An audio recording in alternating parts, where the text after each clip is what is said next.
Bienvenido a Redtastic Historia 1. Mi padrastro, hombre de 67 años, falleció recientemente después de luchar contra una enfermedad prolongada y ha sido el periodo más devastador para mí.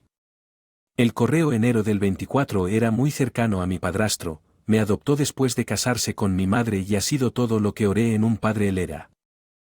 Mejor amigo, mi entrenador y mi mentor. Su muerte es un trago amargo y todavía estoy en shock. Mi papá tuvo un hijo con su primera esposa de quien se divorció cuando su hijo, lo llamaré Melvin 30.000, tenía 12 años. 4 años después mi papá conoció y se casó con mi mamá. Yo tenía 10 años cuando me adoptó. Este evento marcó un punto de inflexión en mi vida, ya que mi padre biológico murió antes de que yo naciera y fui criado por mi mamá. El matrimonio de mi papá con mi mamá fue lo mejor que la vida me ofreció.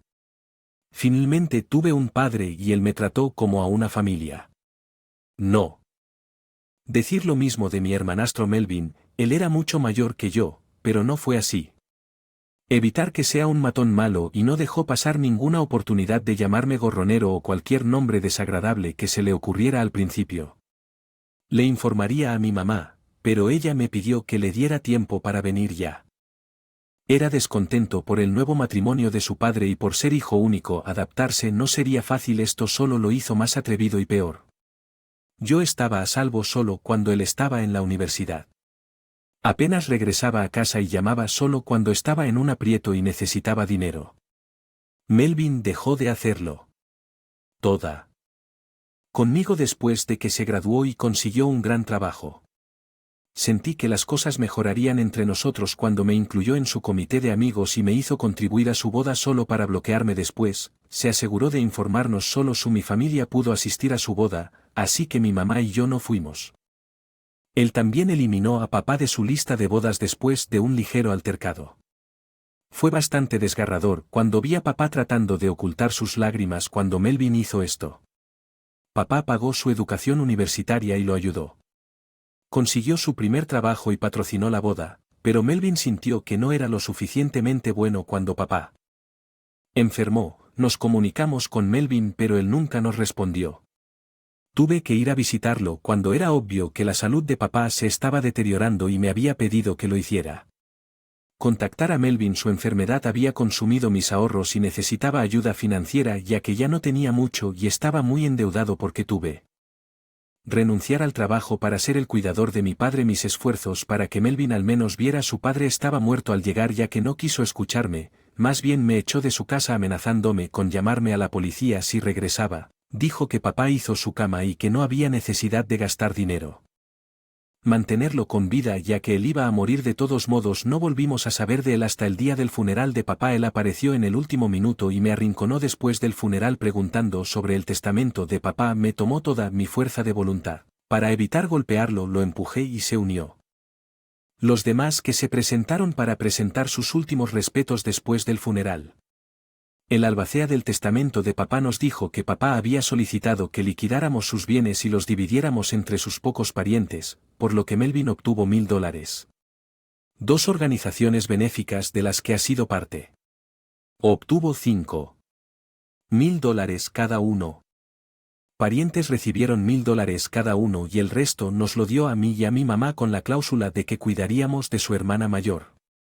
Melvin se volvió loco cuando se dio cuenta de que yo tenía las líneas compartidas y se puso a desvariar, maldiciéndonos a mi mamá y a mí y acusando al de confabularse con mi mamá para negarle su derecho de nacimiento. En su ira, rompió algunas propiedades y buscaba sangre, pero llamé a la policía antes de que el asunto escalara.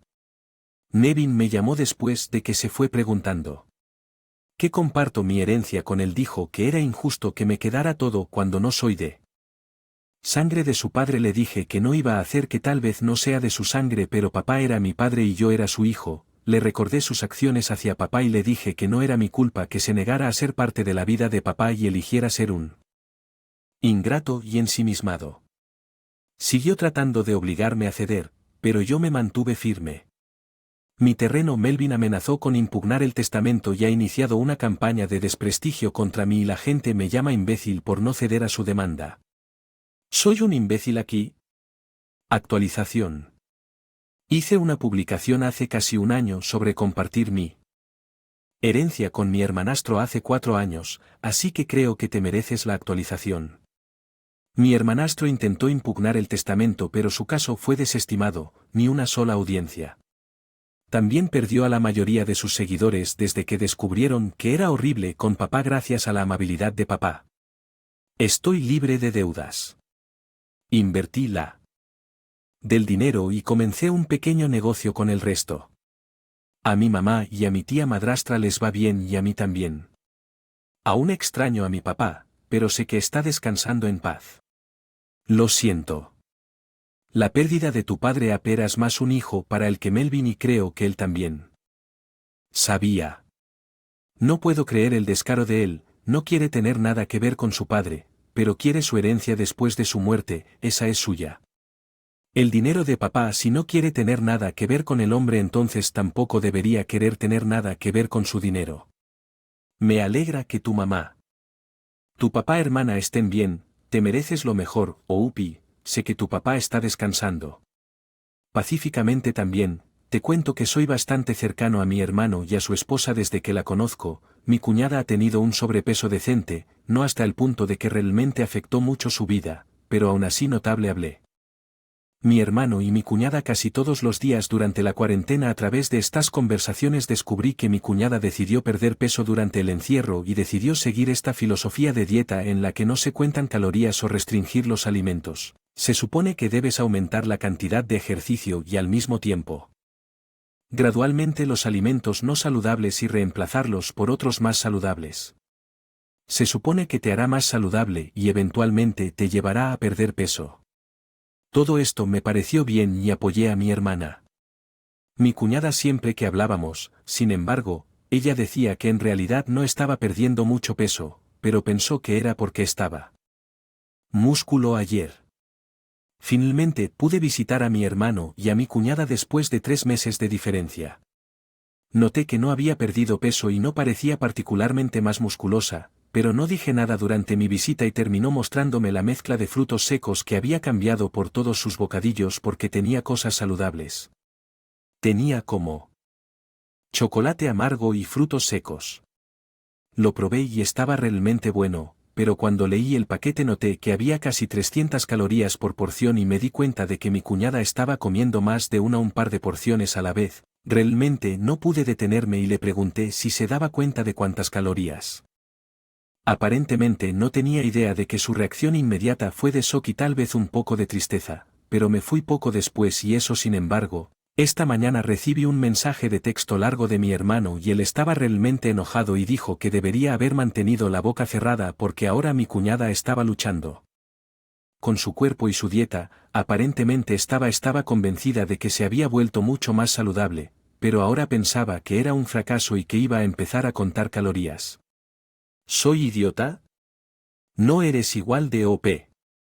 Tu cuñada tampoco lo es, pero tu hermano. Es que aunque no dijiste nada grosero o degradante, estabas útil y la hiciste consciente de los posibles errores que podría estar cometiendo en su viaje de pérdida de peso.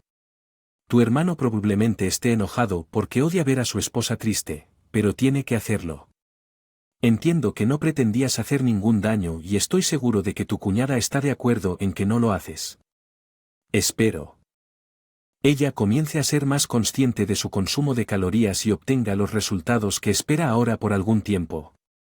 Los comentarios no son idiotas, no fuiste malicioso y no fuiste malo, solo le preguntaste si había notado algo en sus bocadillos en lo que respecta a sus esfuerzos de salud y lo hiciste de manera respetuosa.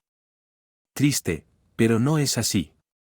No significa que fueras un idiota, no el idiota. Le dijiste cuántas calorías había por porción y obviamente ella no estaba contando cuántas porciones estaba tomando.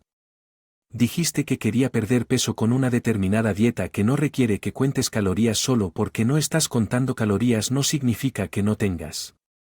Estar consciente de si algo la ayudaste a darse cuenta de dónde estaba yendo mal, no del imbécil. No creo que hayas tenido ninguna malicia y honestamente creo. Es importante saber las calorías de algo porque las cosas que creemos que son saludables pueden no ser tan buenas como pensamos y era evidente que ella no había mirado. Cual creo que es extraño si estás a dieta, le señalaste algo que ella necesitaba saber para tener éxito. tratando de ayudar y parece que trataste de ser delicado al respecto, probablemente esté triste y frustrada porque no está obteniendo resultados y al darse cuenta de que había cometido un error se sintió cohibida, esto no es tú. Era mejor que lo señalaras. Para que ella supiera para poder solucionar el problema y tener más éxito. Historia 3 Mis 32 mujeres maridos 32 hombres hermana 30 mujeres es realmente dramática y egocéntrica. Tiene mala reputación de hacer que las bodas de otros sean solo para ella misma. Trató de dar una borrachera discurso de dama de cuando ella no era la dama de honor en una boda y llevaba un vestido largo blanco que a otra le pareció un vestido de novia, mi esposo, y creo que tiene algo que ver con un resentimiento por no estar casado. Pero de todos modos el día de mi boda era muy importante para mí, así que quería arruinarlo. No podía cancelar la invitación porque mi esposo y yo nos hubiéramos metido en muchos problemas con su familia, así que mi esposo y yo ideamos nuestro plan. De las invitaciones de boda normales que decían la fecha real de la boda el 3 de mayo, pero hicimos una invitación que decía 6 de mayo y se enviamos. Ella no habla mucho con los otros parientes de mi esposo, por lo que nunca se dio cuenta de que la fecha estaba equivocada. No vino a la boda porque se equivocó de día 8 y la boda transcurrió muy bien. Después de la boda, le preguntamos por qué no vino. Juró que fue el 6 de. Pero había tirado su invitación y no tenía pruebas. Básicamente, nos aseguramos de que no vinieras a la boda y también fue algo bueno porque ella asistió a la boda de la prima de mi esposo en 2019 y tropezó con el pastel y lo destruyó para llamar la atención. No me arrepiento de haber mantenido la fecha de boda en secreto de ella, pero mi esposo se siente muy mal porque ella es su hermana, quiere confesarle, pero le dije que eso solo empeoraría las cosas. ¿Soy el imbécil ahora para algunos comentarios? Sea, ese es Petty. En lugar de confrontarla y explicarle por qué no fuiste invitado, tramaste un plan A de comedia para engañarla y castigarla. Puedes sentir que tenías todas las razones para comportarte de esta manera y tal vez lo hagas basándose en el comportamiento de su invitada anterior, Cilla. Sin embargo, parece un poco como si estuvieras publicando aquí para alardear de tu venganza en lugar de querer saber genuinamente si eres el imbécil. Eres imbécil, aquí todos apestan. Quiero decir, me alegro que tu cuñada no haya venido a tu boda, que es lo que suena como si todos quisieran, pero seguramente sabes que fue una si tu esposo se siente culpable y quiere decirle que tiene que ser parte de algo más grande. Eres un desastre y debes de chupar tanta intervención. Aunque tal vez quieras llamar la intervención de otra manera porque eso no va a quedar bien en la pancarta. Mira, si estuvieras dispuesto a hacerlo y estoy de acuerdo en que fue el movimiento correcto, tienes que llevarlo a la tumba porque si se lo dices por la primera vez, ella no fue quien empezó. ¿Sabes qué oportunidad le estarías dando a un narcisista como ese? En lugar de que ella saboteara y lastimara deliberadamente a los demás, se lo hiciste a ella, por lo que estaría justificado ir después de ti. Alguien así hará que vuestras vidas sean un infierno hasta el fin de los tiempos. Ella arrepentir.